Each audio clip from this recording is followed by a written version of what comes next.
Now, a 6-year-old girl was allegedly raped by a 23-year-old man in Madhya Pradesh's Raisin district. Well, that is a big breaking news that we're getting you at this point in time. The accused have been identified as Salman, who is still at large. The incident had sparked outrage across the district, with locals holding protests. It is learned that the accused allegedly lured the minor, who was playing outside her home, into a nearby jungle by promising her chocolate and raped her. He abandoned the child in the forest in a serious condition. Locals, including women and students, staged demonstrations and blocked the National Highway 45, demanding the immediate arrest of Salman and strict punishment. The protests caused traffic jams and police used force to disperse crowds while promising swift action. Women groups continue dharnas outside police station until an arrest is made. Meanwhile, MP Chief Minister Mohan Yadav slammed the police over their failure to arrest the accused and ordered the removal of a Raisin District Police Superintendent Pankaj Pandey.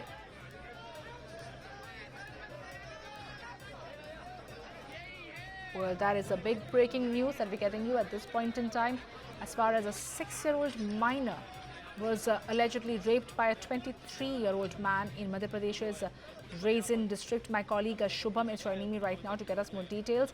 Shubham, ये एक shocking घटना सामने आई है। एक minor को chocolate के से lure किया गया, उसको जंगल की तरफ ले गए और उसका रेप करके छोड़ दिया गया। उसको उस लिहाज से हम लोग अभी ये प्रोटेस्ट के विजुअल्स अपने स्क्रीन पे चला रहे हैं। क्या कुछ जानते हैं हम इस पूरे मैटर के इन्वेस्टिगेशन के बारे में? 21 नवंबर की ये घटना है जब सलमान खान नाम का आरोपी एक 6 साल की मासूम को चॉकलेट का लालच देता है। उसके बाद उसे जंगल एरिया में ले जाता है। वहां पर बहुत ही बुरी तरह से उसके साथ उसका रेप होता है और इसके बाद उस लड़की को जब ढूंढा जाता है तब जाकर वो जंगल में मिलती है। काफी ब्लड था और इलाज के लिए फिर भोपाल एम्स ले जाया गया। बच्ची का इलाज चल रहा है, मगर इन 4-5 दिनों में आप देखें तो लगातार बड़े प्रोटेस्ट हुए हैं। चक्का जाम किया गया नेशनल हाईवे पर। हमने देखा कि लंबा ट्रैफिक जाम हमें दिखा, उसके ड्रोन शॉट भी हमने देखे और लगातार 2-3 दिनों से थाने का घेराव चल रहा है। थाने के बाहर महिलाएं, बच्चे, बूढ़े हर कोई प्रदर्शन कर रहा है, क्योंकि अभी तक आरोपी के बारे में कोई सुराग ही पुलिस के पास नहीं है। गिरफ्तारी उसकी नहीं हुई है, ढूंढ रही है, पुलिस की अलग अलग टीम्स बनी हुई है। और ऐसे में आज की अगर आप बात करेंगे तो आज सकल हिंदू समाज ने एक बड़ा प्रोटेस्ट बुलाया, जिसमें 5-7 हजार लोग शामिल हुए।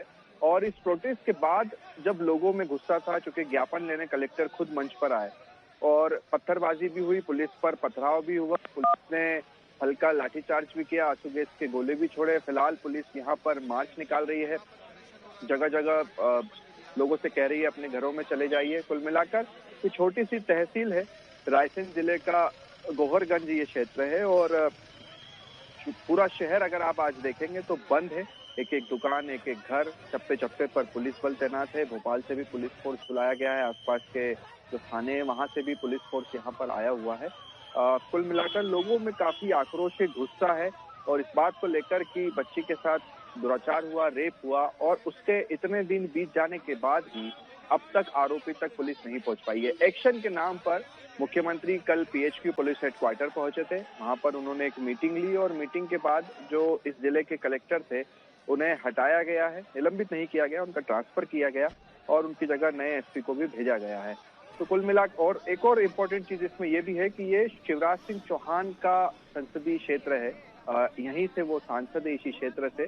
उन्होंने भी इस पूरे मामले को लेकर पोस्ट किया है और कहा है कि आरोपी को जल्द से जल्द गिरफ्तार किया जाना चाहिए और ये पुलिस मामले को फास्ट ट्रैक कोर्ट में ले जाना चाहिए ताकि जल्द से जल्द उसकी फांसी हो सके। जी बिल्कुल शुभम, पर जहां तक विमेन सिक्योरिटी की बात आती है, बच्चों की सिक्योरिटी की बात आती है, इस पे प्रश्न चिन्ह उठेंगे। बेटी पढ़ाओ बेटी बचाओ का नारा देती हुई सरकार है। यहाँ पे शिवराज चौहान की कॉन्स्टिट्यूंसी जैसे बता रहे हैं, यहाँ पे लोगों का आक्रोश इस वजह से भी है कि महिलाएं, बच्चे सुरक्षित क्यों नहीं है। अब ऐसा हादसा हुआ है तो आपकी इंटेलिजेंस फेलियर बोलिए या आपकी तरफ से सिक्योरिटी के फेलियर है कि अभी तक ये जो आरोपी है ये अरेस्ट भी नहीं हुआ है।